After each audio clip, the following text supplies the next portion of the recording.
Il fatto che in questo momento emergano tante varianti e quelle preoccupanti sono quelle che hanno queste famose mutazioni sulla proteina spike, che quindi li rendono meno sensibili all'azione degli anticorpi, è assolutamente normale, previsto e prevedibile,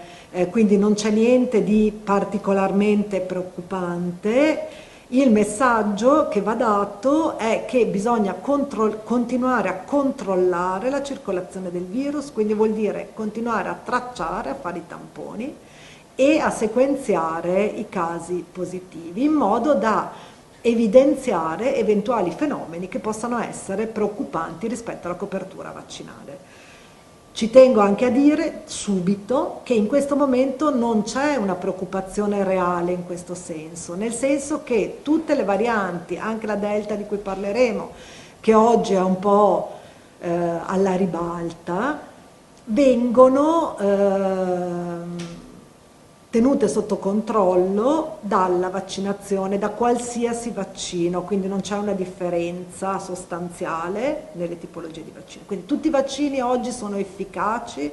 rispetto a tutte le varianti, in particolare per quanto riguarda la malattia e le forme gravi di malattia, e questa è una meravigliosa notizia. Cioè, io prima sentivo il Presidente parlare della copertura vaccinale del Veneto e da scienziata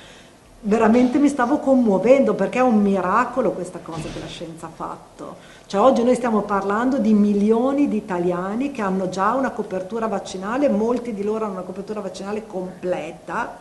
a 1 anno e qualche mese dal primo isolamento di questo virus. È un miracolo, e un miracolo della scienza e di tutti quelli che nel mondo ci hanno lavorato alacremente. Ed è la soluzione di questo problema, nel senso che ad oggi non c'è nient'altro che sia efficace come il vaccino.